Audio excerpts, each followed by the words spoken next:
안녕하세요. 강사들의 방송 강사TV의 박윤진, 박정아입니다. 오늘도 반갑습니다. 저 지지난번에 영상 올라가고 영상 보고 친구들이 살 빠졌다고 전화 오. 많이 해줬어요. 아, 근데 진짜 살 많이 빠졌어요. 그랬어요? 비결이 뭐예요? 스트레스? 일 많으면 살이 빠져요, 이런 거. 이렇게 저는 살 빠졌다는 칭찬 들으면 너무 기분 좋아가지고 네, 좋았는데 친구들이 이제 뒷얘기를 했는데 사실 안 듣고 스킵했었어요, 혼자서. 왜냐면 스트레스인 이야기였거든요. 스트레스가 원래는 아닌데 그런 이야기를 들으면 갑자기 나에게 해결해야 되는 문제가 생긴 것 같은 이런 스트레스가 바로 임신이었거든요. 네. 근데 결혼 7년 만에 아이를 낳은 친구가 연락이 온 거예요.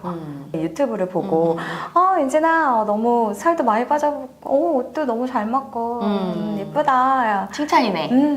기분 좋아가지고 맞아, 나 너무 요즘에 너무 기분 좋아. 그래서 일은 힘들지만 행복하게 일하고 있어. 그랬더니 친구가 그러면 너도 애 낳아. 아마 살 빼는 것보다 더한 행복이 있을 거야. 어이구야. 어이구. 분노가 또 칭찬이 아니네. 조금 불편해서 그러니까 처음에는 뒤에 말을 스킵하려고 했는데 이제 자꾸 이야기를 하길래 본인도 얼마나 행복해요. 7년 만에 아이가 나왔고 그런 이야기를 해주고 싶어서 나를 먼저 칭찬해줬겠구나라는 생각과 함께 좀 꾹 누르고 이야기를 계속 하기는 했는데요. 불편한 이야기가 터져 나오는데 저는 사실 리액션은 하지만 하나도 공감을 못했어요. 그래가지고 오늘 이러한 이야기에 경청에 대한 이야기를 좀 주제로 해보려고 해요. 네, 네. 좋습니다. 오늘 주제를 잡고 콘티를 쓰는데 드는 생각은 사람이든 기업이든 경청과 관련된 이야기가 교육에 나오면 좀 너무 기본이야. 다 알고 있어. 좀 이런 생각을 하시는 경향이 좀 있는 것 같아요. 윤진 강사님은 어떻게 생각하세요? 사람들이 경청을 잘하고 있나요? 듣기는 하지만 내가 말을 하기 위한 듣기를 하지 듣기를 위한 행위에 집중된 듣기는 아닌 것 같아요. 최근에 저희 남편이랑 한 얘기예요. 대학원에서 교수님이 이제 해주셨던 이야기를 그대로 한 거예요. 아 여보 사실 우리 교수님이 15년인가 7년 전에 애플과 관련돼서 논문을 쓰셨대. 그래서 애플은 결국은 대박이 날 거다라는 결론의 논문인데 그래서 그 중에 이제 학생 중에 한 명이 교수님 그래서 주식 사셨나요? 라고 물어봤는데 우리 교수님이 그랬으면 제가 여기 없죠. 이거 완전 웃기지. 완전 빵 터졌어요. 라고 남편한테 얘기를 했는데 보통 웃겨. 그랬구나. 재밌었어. 웃겨. 이렇게 대답해 주잖아요. 근데 저희 남편이 아무런 리액션도 답변도 없이 코카콜라 라고 하는 거예요. 뭐요? 이유는 그렇게 주식이 대박난 기업이 세계적으로 최고 대박은 코카콜라예요. 코카콜라가 원래 소화제였던 거 알아요? 라고 하는 거죠. 뭐야. 윤진 강사님 이야기에 남편도 뭔가 뭐 대화를 이어나가고 싶긴 했는데 뭔가 그게 좀 뜬금없다. 약간 많이 이런 코멘트가 느낌이네요. 안 맞았던 느낌 맞아요. 그래서 내가 이야기에 키워드를 던졌으니 남편도 알고 있는 스토리를 이야기하면서 자연스럽게 이야기를 대화를 이어나가려는 이런 모습이란 걸 사실은 아는데요. 근데 내 이야기에 아무런 호응도 재미 포인트에 대한 인정도 하나도 없이 자신이 알고 있는 것만 막 말하려고 하니까 좀 불편했어요. 그러니까 내가 짧지만 윤진 강사님 얘기를 좀 들었을 때 주식이 대박난 애플이나 타 기업에 대한 이야기를 하고 싶은 게 아니라 뭔가 해안을 갖고 미래를 내다보듯이 논문을 써낸 교수님에 대한 어떤 뭐 그런 존경 그렇게 성장하길 바란다는 그런 앞날에 대한 얘기를 하고 싶다고 느꼈는데 맞아요. 그게 이제 주식 소화제, 코카콜라 이렇게 그냥 끝났구나. 맞아요. 윤진 강사님 얘기할 때 본인이 떠오른 거 얘기하려고 딴 생각을 좀 하고 있었나 봐요. 네. 근데 사실 이런 상황이 우리가 히어링이라고 얘기를 하는 상황이잖아요. 맞습니다.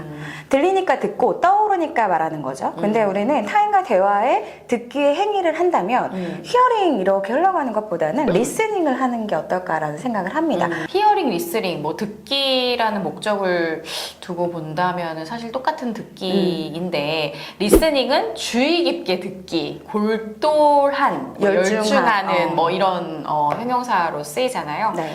그러니까 타인의 말에 집중해서 골똘히 들어주는 거죠. 그러니까 타인의 말을 듣고는 있는데 내가 하고 싶은 말이 떠올랐다라는 거는 안 듣고 있거나 혹은 내가 할 말을 그 사이에 생각하고 있거나. 맞아요. 네, 그런 것 같아요. 네. 우리 왜 수능이나 토익 시험 같은 거 보면은 listen carefully라고 하잖아요. 네. hear carefully라고 하지 않잖아요. 그래서 hear라고 하면은 흘려보내 듣는 거 그런 듣기라고 떠올리시면 좋을 것 같아요. 네, 제가 소통 교육을 할 때 활용하는 스토리 중에 하나인데요. 경청에는 4가지 종류가 있습니다. 첫 번째는 배우자의 경청, 두 번째는 수동적 경청, 세 번째는 적극적인 경청, 네 번째는 맥락적인 경청이에요.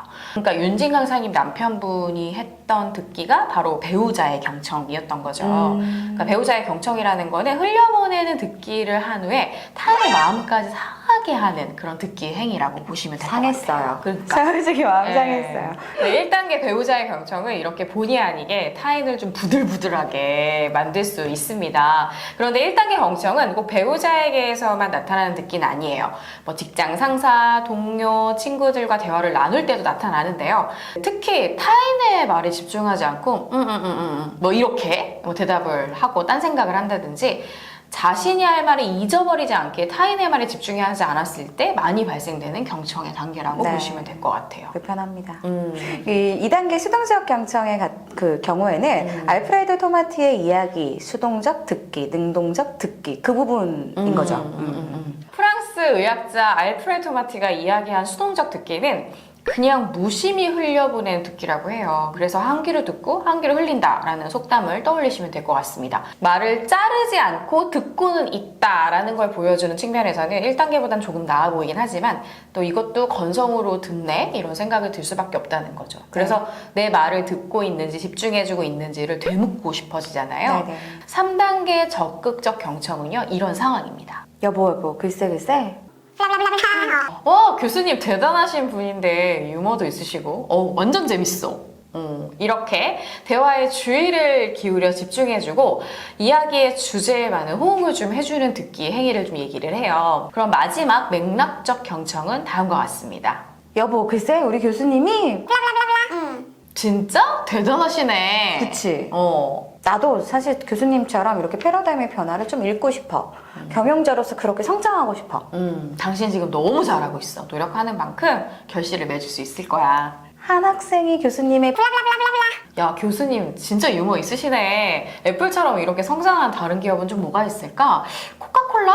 뭐 그런 회사 떠오르네. 제가 말한 의도, 감정, 상황이 모두 상대방에게 좀 반영되었다고 느껴지고 원활하게 남편이랑 하고 싶은 말까지 끝까지 연결되었다라고 느껴지는 정말 최상의 경청인 4단계네요. 네. 그러니까 전체적인 맥락을 파악해서 상대방이 진짜 이야기하고 싶은 니즈가 무엇인지 그런 것들도 읽어주는 경청 기법이라고 보시면 되겠습니다. 너무 좋은 이야기였습니다. 네. 맥락적 경청을 듣고 보니까 친구의 말이 떠올라요. 온전히 살 빠진 저에 대한 칭찬을 해주고자 전화한 게 아니라 아이를 낳아서 행복한 상태를 설명하고 칭찬하기 위해 칭찬을 좀 깔고 시작을 했구나.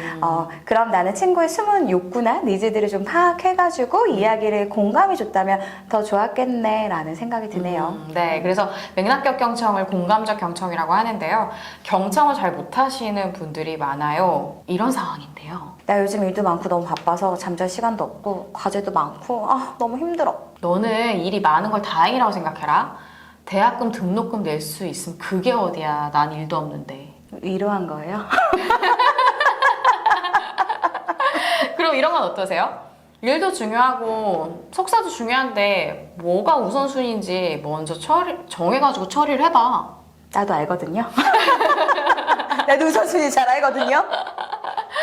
네, 여기 한술 엿어서 그래 알면 그렇게 해. 힘들 게 뭐 있어. 다 그러고 살아. 아 맞다 우리 남편 있잖아. 네, 이런 식의 듣기와 공감은 오히려 불통을 불러오죠.